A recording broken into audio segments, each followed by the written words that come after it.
Hello दोस्तों, welcome to day 38 of our countdown toward JIB November 2025। यहाँ पर हम आई एंड आईएफएस का मोस्ट इंपॉर्टेंट टॉपिक्स को इन सीरीज ऑफ शॉर्ट्स के थ्रू कवर कर रहे हैं। तो आज का हमारा टॉपिक है सी रंगराजन कमेटी। ये 1991-92 के आसपास के टाइम पे बनी थी और इस कमेटी के किस तरीके के जो है मैंडेट था और क्या रिकमेंडेशंस थे, इनको समझते हैं क्विकली। ठीक है, तो सी रंगराजन कमेटी ये एक हाई लेवल कमेटी थी on the balance of payments. ठीक है, बैलेंस ऑफ पेमेंट्स यानी कि 1991 के टाइम पे हुआ ये था कि हमारा इंडिया में जो डॉलर्स थे उसका अवेलेबिलिटी बहुत कम हो गया था। Why? There were two reason. सबसे पहला रीजन था कि हमारे जो एक्सपोर्ट्स थे वो यूएसएसआर यानी कि आज का रशिया के साथ थे और यूएसएसआर ब्रेक डाउन हो रहा था, रशिया एंड डिफरेंट कंट्रीज उसमें से निकल रहे थे। तो एक्सपोर्ट्स हम मेजरली उनको करते थे, एक्सपोर्ट्स रुक गए थे क्योंकि पॉलिटिकल इशू है भाई। अब सेकंड थिंग इस जो ऑयल के प्राइसेस वो बहुत इंक्रीज हो गए थे बिकॉज हमारा जो मिडिल ईस्ट के साथ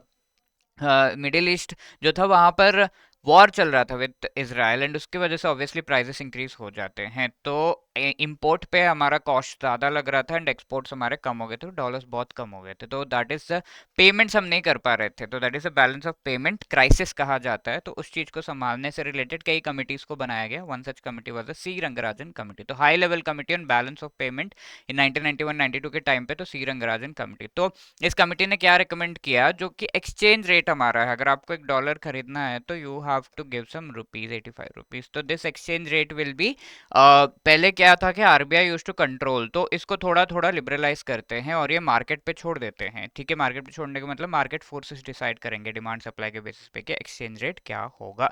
ठीक है, unification of exchange rate of the rupee marks the beginning of era of market determined exchange rate. ये मेन थिंग था। ठीक है, तो this is one question for you, May 2025 का क्वेश्चन है। Please pause the short and try to answer this question. And ये question पिछले session में पूछा हुआ था, पिछले शॉर्ट में, which of this is not a treasurable denomination. 91 day, 182, 364 या 271। तो ऑब्वियसली 271 डेज का नहीं होता है। Wishing you all the best, thank you so much.